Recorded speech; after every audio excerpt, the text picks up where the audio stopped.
Örgryte, aka Örgryte IS, is the oldest football club of Sweden, founded in December of 1887 in the town of Gothenburg. The club had a great hand in the beginning of Swedish football, including playing and winning the first ever Swedish football game. In their early history, they dominated Sweden's top flight. That includes winning it 11 times in the 20 years between 1896 and 1916. They also won the early version of the Swedish Cup 11 times. In the all-new Allsvenskan, they won it in the 1925-26 and 27-28 seasons. But after that, the club had to wait almost 60 years for their next trophy, when in 1986, Örgryte won the Allsvenskan playoff against their local rivals, IFK Göteborg, 5-6 on aggregate.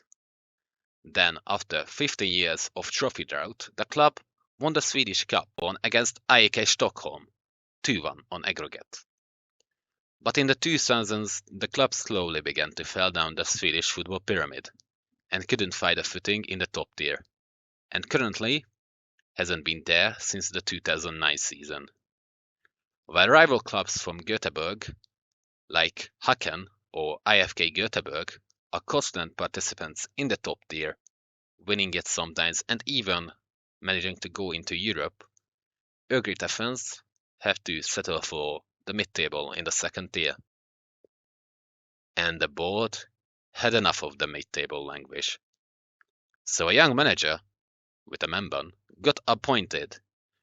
Bernhard Sjöqvist got trusted to get the club back where they belong, on the top of Swedish football. The young Swedish-Hungarian manager is described to be a tactician with great motivational skills, but not lacking the tactical knowledge to back it up.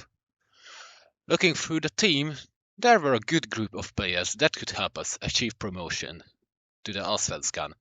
Wilhelm Kendall in midfield with Niklas Barkov and Daniel Paulsson on the wings could provide us with experience, while talented young players like Amel Mujanic, Isak Dahlqvist, William Svensson and Ariel Sadiku will be surely great assets throughout the season.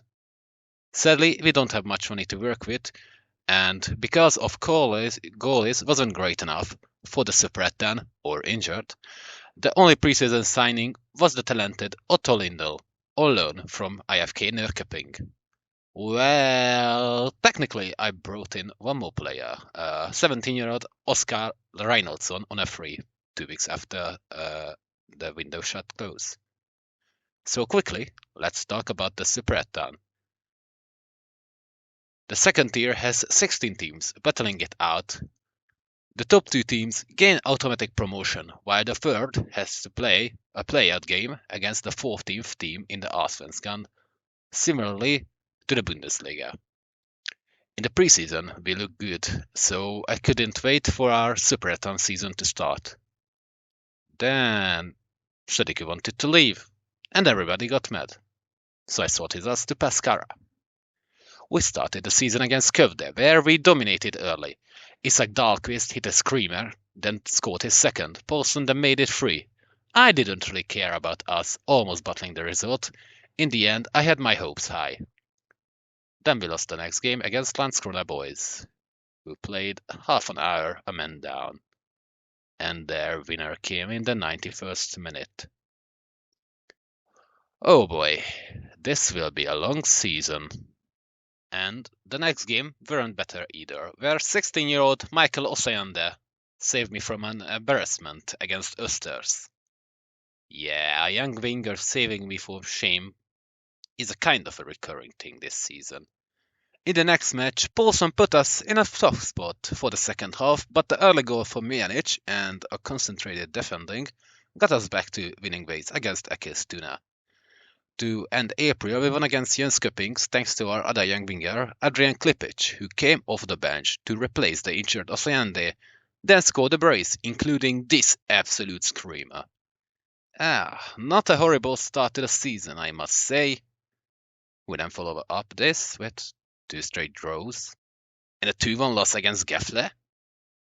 Thankfully, against Ursitskans, we managed to win somehow, thanks to Kristoffersson and Paulsson.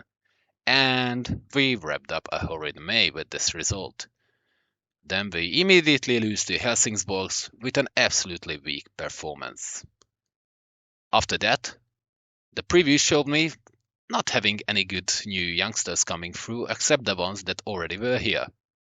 We then wrap up our second and last game in June with a strong 3-1 win against Sundsvall. And that leads us into the transfer window. Everyone came on a free transfer. The Ecuadorian Daza will slot straight into the left centre-back position. The Kosovan Arjan Kastrati will give me much needed striker depth. The Romanian Adrian Grigori Hughes was an opportunity signing for the future. And the Norwegian Martin Bergum came to replace Sadiku, and also Kendall, who got injured for 2 months. We also got a new president, Simon Andersson. So I haven't showed it so far, but this is the tactic we play it. Why is it relevant now?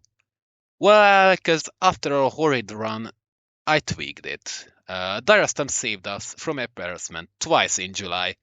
Then Trelleborg beat us, and guys, or fierce rivals, destroyed us in the original derby.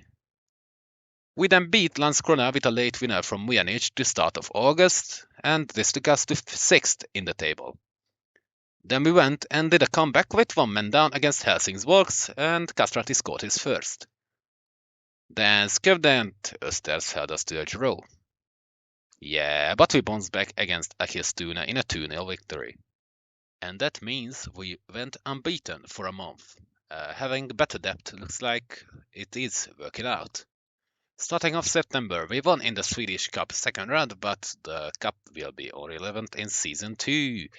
We start our September run with a win against Jönköping, swapped them men for a good 30 minutes because Andreasson got injured. Kastrati and Klipic came to our rescue here. Then we breezed-past Östersunds in a very convincing 3-0 victory. We then drove away against Brage, extending our 10-game unbeaten streak to 11 with this. Gefle and Ursitsken came next, which we managed to win 2-0 in each game. Also, the intake arrived, and 2 promising youngsters came through. Michael Backstrom looks like to be a great striker potentially, while Abazare could be a useful player for the future. But I haven't really talked about the league table so far. 5 games before the end, we sit in 4th, 1 point behind the playoff spot. We start October with the slamming of Sundsvall, but we drop points against Västerås. Yeah, it's not looking great.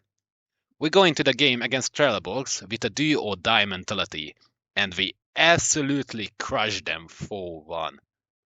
Then comes a penultimate game. We play against guys or rivals at home. They battled one of their last games, making us the team going into this match in the 3rd place. The original derby at home is a must-win. We're the first to have a better chance, but Paulsen shoots it at the goalie. Then guys had a chance, Aber hits the crossbar from a free kick. We end off the half with a poor finishing from 3 of our players. Yeah, this not looking good. We start off the second half even more offensive, but Kendall's attempt is wide. Daza then heads a bar over the net. Then, out of nothing, Bacirovic gets the leading goal for guys. So I decide to attack out even more. Then, a corner comes and Daza equalizes. I was ready to settle, but in the 90th minute, heartbreak. Guys with a wide free kick where the ball gets to their player and we lose. Looks like our only hope for the last match is guys losing. We go into our game against Örebro with determination. We lead 3-0 in the first half, while guys is tied against the already promoted Landskrona. Then in the 48th minute, Landskrona gets the lead.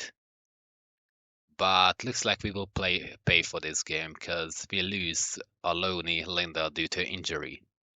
But we wrap up the game, watching nervously if Landskrona actually wins. They do it. And we do as well. We are in the playoffs. where our opponent is Degerfors. Going into the game, we are hopeful that in the home leg we can get a great result. After a dull first half, Azulai gets us the lead. But we can't celebrate for long. Degerfors equalizes, and they get a pen which the freshly came back Molin can't save. We lost all hope, but then Azulai hits a cross in the 80th minute, which lands on the emergency left winger's Andreasson's head. We still have a chance for the second leg, but we lose Darkest in the game, and Azulai is suspended for the second match. Yeah, in the second leg, our losses were pretty obvious. Degerfors gets the lead in the second minute of the match. We were really important in front of goal. Even when Barkov equalized again, that wasn't long-lived. And in the end, we missed our last chance to score, and we failed on getting promoted. But this was the first step of our journey. Our squad and young players improved throughout the season. Sjökvist learned a lot as well, and he has high hopes and trust in his players. Changing the tactic might happen. Players leaving might happen. But the journey just began for Örgryte under Sjökvist.